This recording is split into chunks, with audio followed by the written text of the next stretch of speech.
Vous souhaitez vous lancer en immobilier locatif en 2022, mais vous vous demandez peut-être que c'est trop tard, les taux remontent, c'est la cata, les prix ont flambé. Est-ce que c'est encore la bonne période pour investir?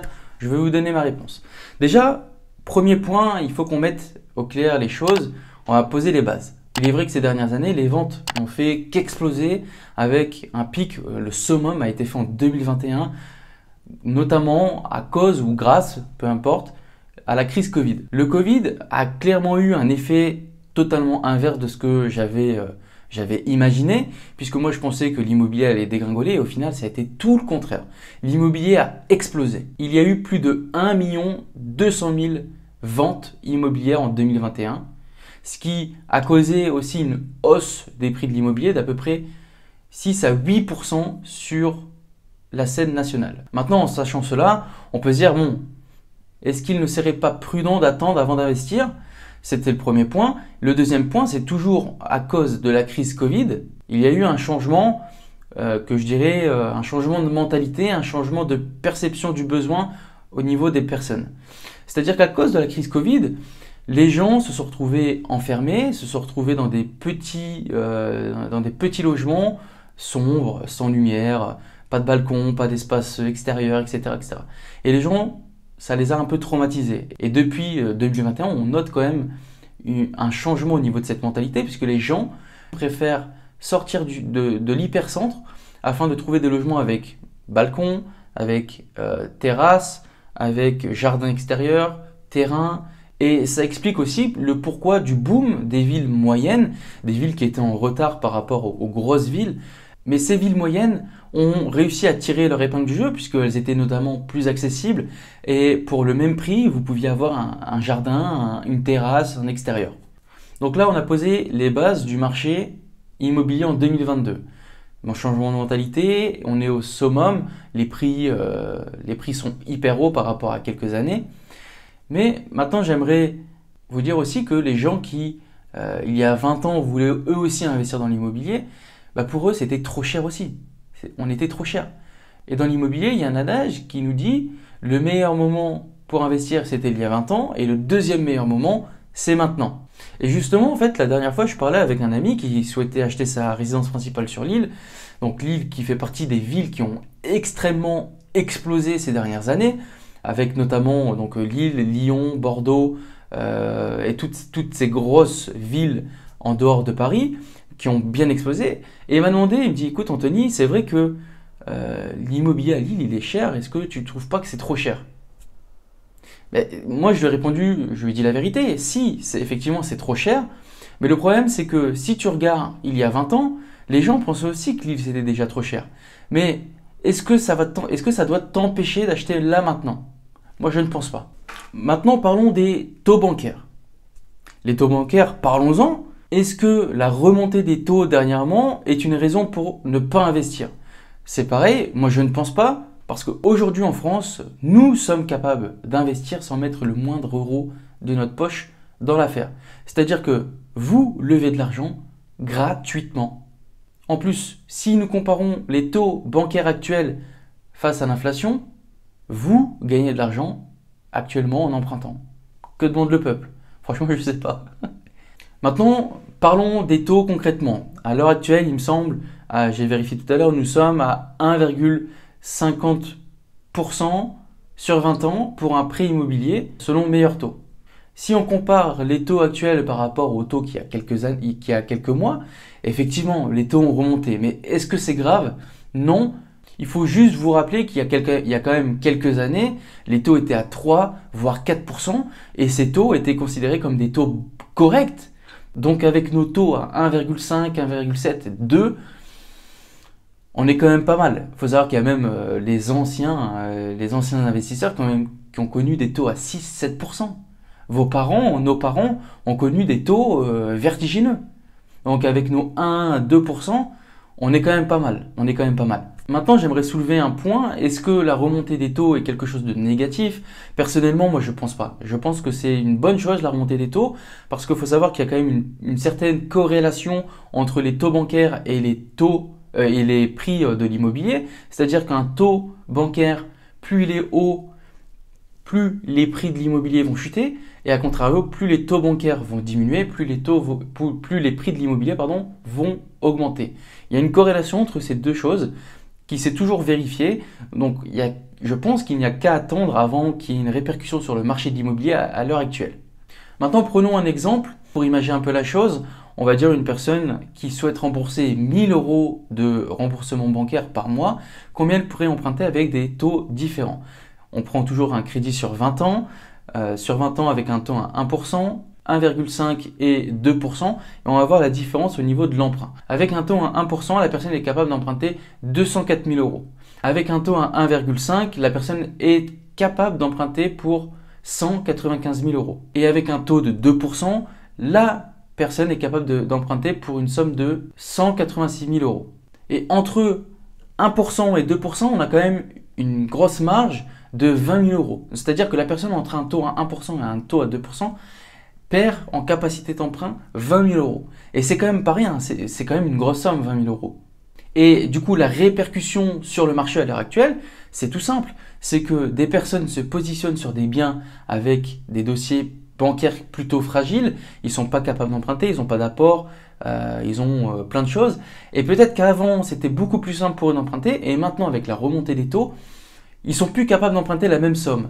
Et il y a beaucoup de biens qui sont sous compromis, et avec des refus de prêt derrière, qui retournent sur le marché. Et en tout cas, moi, sur mon secteur, j'ai quand même noté une baisse légère, je ne vais pas abuser, mais il y a quand même une baisse légère des prix de l'immobilier, c'est-à-dire que les prix étaient vraiment grimpés, et ces derniers temps, les prix commencent à baisser tout doucement.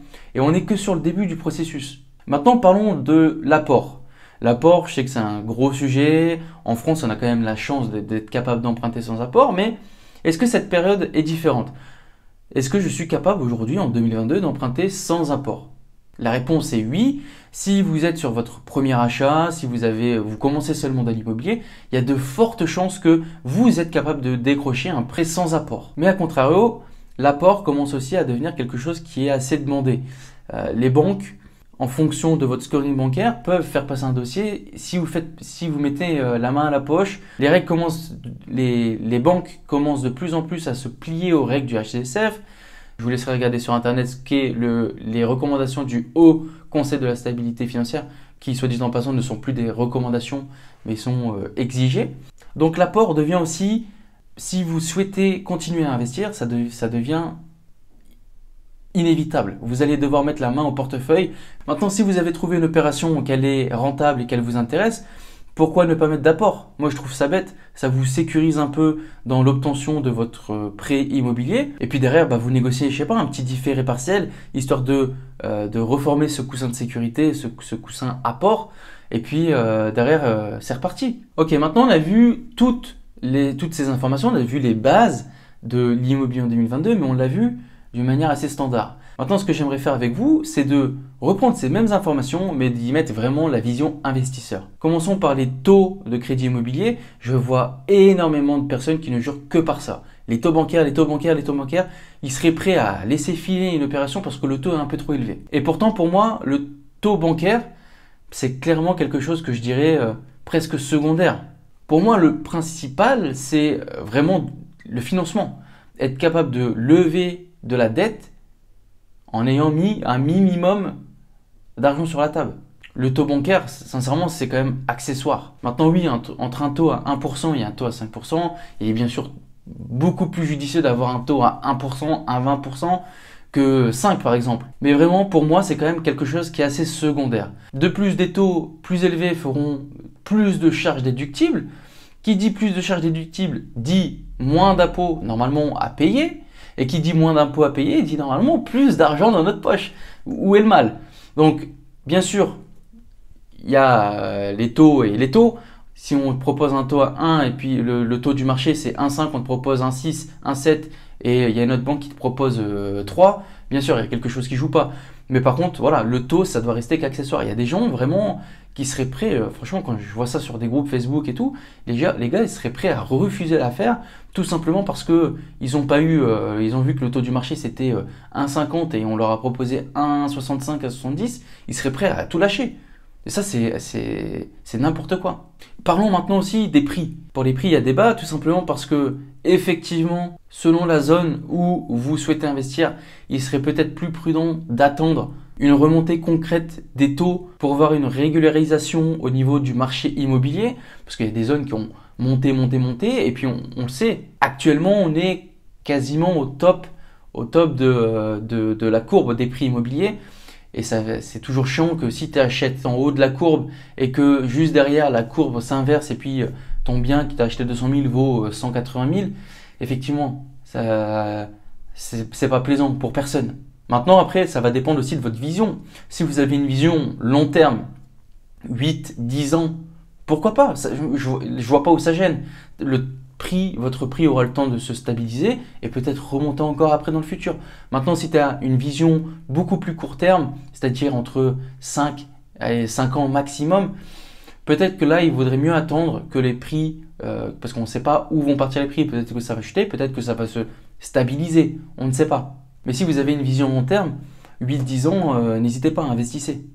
Et tout à l'heure, je vous disais que le plus important, ce n'était pas les taux, c'était notre opération, notre investissement. Et il est vrai que je vois beaucoup de jeunes investisseurs sur des groupes Facebook ou qui me contactent aussi sur Instagram. Ils me disent: Anthony, c'est pas possible, je trouve pas d'opération rentable, ça n'existe pas, etc., etc. Déjà, il y a la différence de secteur. Si vous avez les secteurs patrimoniaux, c'est simple, c'est des secteurs où il va être très compliqué de faire du rendement. Ça va être très compliqué de faire une opération rentable. C'est-à-dire que acheter à Paris pour faire une opération rentable, ça se fait, clairement ça se fait. Mais c'est très très difficile. Et puis après, vous avez les autres secteurs. Les autres secteurs, ce sont des secteurs, par exemple, tout à l'heure je vous citais Lille, je vous citais Lyon. Lyon, ça commence à devenir un peu compliqué. Mais Lille, Bordeaux, etc. Vous avez encore dans cette zone, je ne vous dis pas d'investir à Lille Centre, bien sûr, mais autour de Lille, il y a encore beaucoup de choses à faire. Mais on va pas le cacher quand même, ces dernières années, il y a eu une concurrence quand même accrue sur le marché immobilier, notamment locatif. Et le maître mot pour surpasser la concurrence, c'est de se démarquer. C'est fini les logements insalubres, c'est fini les logements sombres, c'est fini les logements avec avec un mauvais DPE, c'est fini les logements où tu t'as beau chauffer, ça chauffe pas l'appart. Tout ça, c'est fini. Et si vous voulez réussir dans l'immobilier en 2022, et c'est encore plus vrai en 2022 par rapport aux autres années, ça va être de faire de la qualité. Les gens en ont marre d'être pris pour des vaches à lait pour rien, les gens veulent de la qualité. Et pour faire de la qualité, il n'y a pas de secret, il faut trouver une bonne opération. Il y a un autre dicton dans l'immobilier, c'est que l'affaire rentable n'existe pas. L'affaire rentable, tu ne peux pas l'acheter, elle se crée. Et pour ce faire, vous devez trouver deux choses. Le bon bien, c'est quoi? C'est tout simplement, en règle générale, acheter moins cher que le prix du marché, acheter à un vendeur qui est pressé, afin d'être capable de négocier, et surtout, acheter des travaux. Parce que qui dit travaux, dit souvent gros rendement derrière. Et la deuxième chose à bien choisir, c'est sa stratégie, son mode de location. Qu'est-ce qu'on va faire avec son bien? Parce que tu as beau acheter, je ne sais pas, par exemple, un studio pour des étudiants, mais que dans ta ville et 20 km aux alentours, il n'y a pas d'étudiants, aucun rapport, tu vas te foirer. Donc tu dois définir le bon bien avec la bonne stratégie. Que ce soit de la location nue, du meublé, de la LCD, de la colocation, faire de la division. Tu peux faire beaucoup de choses en immobilier pour être capable de dégager une opération qui va être rentable. Maintenant, peu importe la stratégie que tu choisis, il y a des stratégies qui vont payer beaucoup plus que d'autres. Je te parle par exemple de la location nue face à la LCD. La LCD va te demander énormément d'organisation, etc. Location nue, tu as ton bien, tu as fini de le rénover, tu le mets en location et basta. Les gens viennent avec leurs meubles, etc. etc. En général, c'est ces locations-là où tu es assez tranquille pendant assez longtemps. Par contre, la LCD, c'est à la nuitée. Donc, tu vas louer 2 nuits, 1 nuit, 3 nuits, 1 semaine. Voilà, tu vas avoir du changement. Ça va te demander du temps. Maintenant, c'est à toi de savoir où tu souhaites placer ton curseur. Est-ce que tu as du temps? Est-ce que tu n'as pas de temps à consacrer, etc. etc. Est-ce que tu le délègues? Est-ce que tu le fais toi-même? Voilà, il y a énormément de choses à faire dans l'immobilier. Pour conclure cette vidéo, rappelez-vous qu'en 2022, l'immobilier locatif n'est pas mort, les amis. Rappelez-vous simplement que le deuxième meilleur moment pour investir, c'est maintenant. Alors lancez-vous, trouvez une opération, peu importe les taux, peu importe le contexte mondial, lancez-vous dès maintenant. Parce qu'il faut savoir que plus vous attendez, moins de capital vous remboursez. Et moins de capital vous remboursez, moins vous vous enrichissez. J'espère que cette vidéo vous aura plu. N'oubliez pas de liker, de vous abonner, d'activer la cloche pour avoir les notifications lorsque je sors de nouvelles vidéos. Vous pouvez également me retrouver sur Instagram. Vous pouvez également me retrouver une fois par semaine, le mercredi à 10 h sur mon podcast Graines d'investisseurs, disponible sur toutes les applications de podcast. On y parle d'immobilier, d'entrepreneuriat, de développement personnel, de bourse et plein d'autres choses. N'hésitez pas à venir écouter. Je vous souhaite à tous une très bonne journée et je vous dis ciao ciao ciao.